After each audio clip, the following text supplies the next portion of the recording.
Cette vidéo, elle est pour tous les musulmans de France et d'ailleurs, et tous ceux qui ne sont pas islamophobes. Et au pire, même si tu es islamophobe, écoute, parce que ça te fera peut-être grandir dans ta petite tête de décérébré. Alors hier, une fois n'est pas coutume, j'ai pris l'avion entre Paris et Dubaï, et j'ai encore rencontré des abonnés de mes comptes qui sont musulmans et qui sont des personnes tout le temps incroyables, avec un sourire de fou, et toujours prêts à aider. Je vous jure que c'est un truc de fou. J'ai voyagé cet été en Malaisie, en Indonésie, sur Dubaï. J'ai rencontré plus d'une centaine d'abonnés sur mon voyage de cet été. Je suis tombé que sur des gens extraordinaires, blindés de sourire, blindés de bienveillance, et qui au passage sont toujours en train de proposer quelque chose pour t'aider. Par exemple, hier, dans mon voyage avec Qatar Airways, j'ai rencontré Abdellah et sa famille. J'ai parlé avec Abdellah pendant un long moment, on a parlé vie, business, etc. C'était franchement super sympa. Et derrière, dans mon deuxième avion, parce que j'avais une escale entre Doha et Dubaï, j'ai rencontré Dounia qui était hôtesse chez Qatar Airways et qui franchement était magnifique. D'une gentillesse incroyable. Franchement, depuis que j'ai commencé les réseaux, j'ai rencontré que des gens incroyables.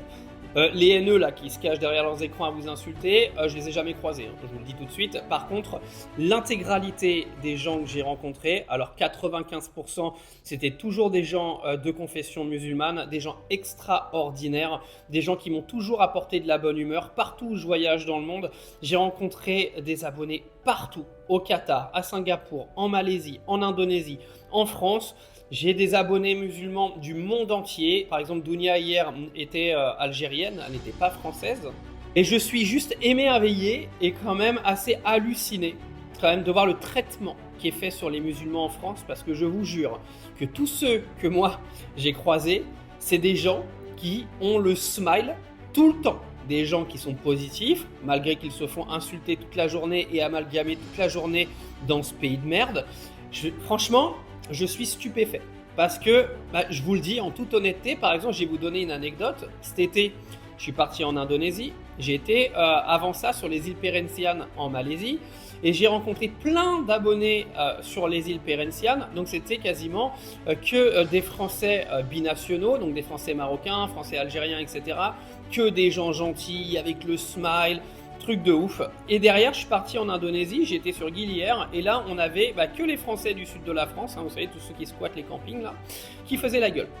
Donc, je vous le mets en 10 000, hein, le français de base, le sang pur, comme on les appelle dans le jargon, qui en gros te pourrit en atmosphère un petit peu partout à chaque fois qu'ils partent en vacances à l'étranger. Et bizarrement, tous les endroits où il y avait que des Français musulmans, c'était de la bonne humeur tout le temps, et les locaux étaient ravis. Bon, on va pas faire des généralités, mais les gars, la vibe, tu la ressens, tu vois. La vibe qu'il y avait sur Gilier, c'était absolument pas la même que la vibe qu'il y avait sur les îles Perhentian. Hein. Donc tout ça pour dire merci à toute ma communauté musulmane et non musulmane au passage, parce que j'ai quand même une forte communauté non musulmane également, et surtout merci à tous ceux qui ont le smile. À chaque fois que je les vois, qui m'apportent une vibe positive, et qui viennent pas en fait faire la gueule toute la journée, malgré qu'en plus c'est eux qui se font victimiser dans le pays.